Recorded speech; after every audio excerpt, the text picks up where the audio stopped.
सभी दर्शकों को सादर प्रणाम। जय श्री कृष्ण। शास्त्र संगत चैनल पर आप सभी का हार्दिक स्वागत, अभिनंदन। आज मैं कुंडली मिलान करते समय नाड़ी दोष के बारे में जो लोगों में भ्रांतियां हैं, उन भ्रांतियों को दूर करूंगी। भारत के कई ऐसे प्रांत हैं जहां नाड़ी दोष नहीं लगता है या नाड़ी दोष को देखा ही नहीं जाता है, नाड़ी दोष अपवाद है। तो उन प्रांतों के बारे में भी बताऊंगी।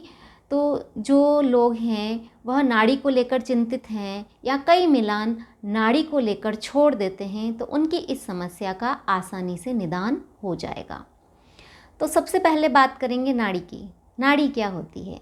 नाड़ी हमारी नसें, हमारी रग, जो व्यक्ति के शारीरिक स्थिति को बताती है। नाड़ी 3 प्रकार की होती है: आदि नाड़ी, मध्य नाड़ी और अंत्य नाड़ी। आदि नाड़ी का संबंध वात से होता है। वात अर्थात वायु संबंध। जिन वर वधू की अगर आदि नाड़ी है तो उन्हें अगर दोनों की एक ही नाड़ी है आदि नाड़ी, और अगर मिलान कर दिया जाता है तो उनमें वात संबंधी, वायु संबंधी रोग बढ़ जाएंगे। जिन वर वधू की मध्य नाड़ी है तो उनमें पित्त संबंधी रोग बढ़ जाएंगे, और जिन वर वधू की अंत्य नाड़ी है और मिलान कर दिया है तो नाड़ी दोष होगा और उनमें कफ संबंधी रोग बढ़ जाते हैं। इसीलिए अगर वर वधू की एक ही नाड़ी है तो नाड़ी दोष लगता है, और नाड़ी के माध्यम से रोग को देखा जाता है। विवाह के बाद शारीरिक स्थिति कैसी होगी, इस बारे में भी पता लगाया जाता है। नाड़ी दोष होना एक अशुभ स्थिति मानी गई है। दोनों की अगर वर वधू की आद्य नाड़ी हो तो विवाह के पश्चात उनका परस्पर वियोग आदि होता है। मध्य नाड़ी हो तो दोनों के शारीरिक सुख की कमी होती है या बीमार रहने लगते हैं, और दोनों की अगर अंत्य नाड़ी हो तो वैधव्य योग बनता है। ऐसा शास्त्रों में लिखा हुआ है। अब बात करेंगे कि नाड़ी है वह नक्षत्र के आधार पर देखी जाती है। जन्म नक्षत्र होता है जो कुंडली में, उसके आधार पर देखी जाती है। और जो नाड़ी है वह किस किस नक्षत्र की कौन सी नाड़ी है, यह भी मैं बताऊंगी।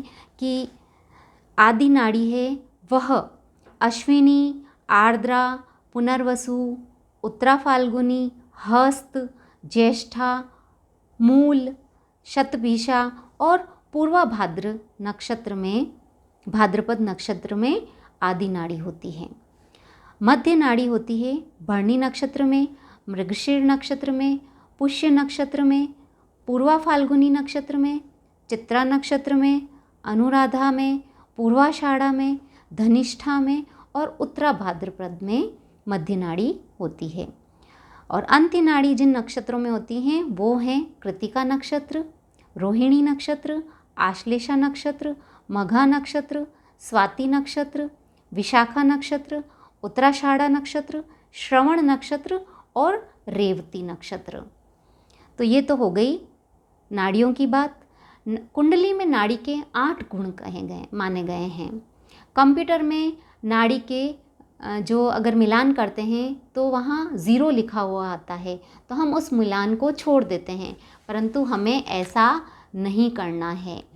अब मैं बताऊंगी कि भारत के कई प्रांत जो हैं जहाँ नाड़ी को देखना ही नहीं है, चाहे कोई भी वर्ण हो, ब्राह्मण हो, क्षत्रिय हो, वैश्य हो या क्षुद्र हो, वहाँ नाड़ी देखनी ही नहीं है, नाड़ी दोष लगता ही नहीं है।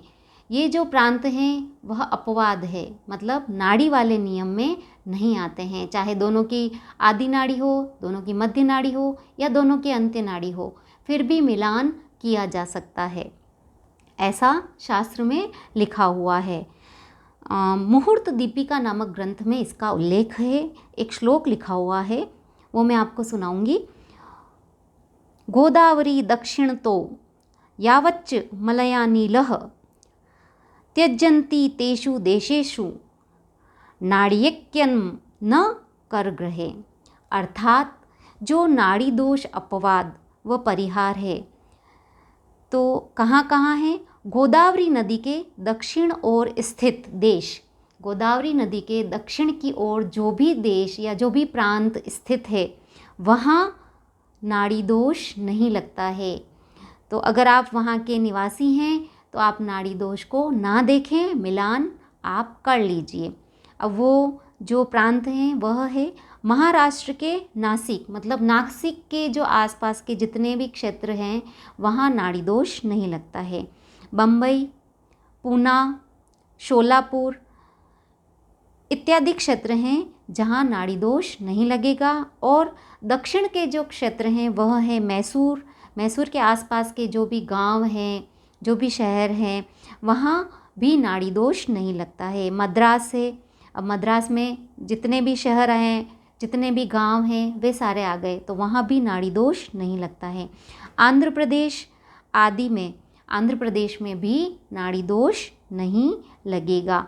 तो सब वर्णों के लिए नाड़ी दोष अविचारणीय हैं। अब सब वर्ण कौन कौन से? ब्राह्मण, क्षत्रिय, वैश्य और शूद्र, ये चारों वर्ण हैं। अगर मिलान करवा रहे हैं, कुंडली मिलान, तो नाड़ी को नहीं देखना है, नाड़ी दोष नहीं देखना है, आप आसानी से मिलान कर सकते हैं। दर्शकों, अगर आपको मेरा यह वीडियो पसंद आया हो तो मेरे चैनल को लाइक कीजिए, सब्सक्राइब कीजिए और वीडियो को लाइक कीजिए और ज़्यादा से ज़्यादा इस वीडियो को शेयर कीजिए। ऐसे ही मैं और अधिक से अधिक शास्त्रोक्त जानकारियाँ आपको देती रहूँगी। अगर आप मेरे चैनल को सब्सक्राइब करेंगे तो आपके पास जल्दी से सारी जानकारी उपलब्ध हो जाएगी। धन्यवाद। जय श्री कृष्ण।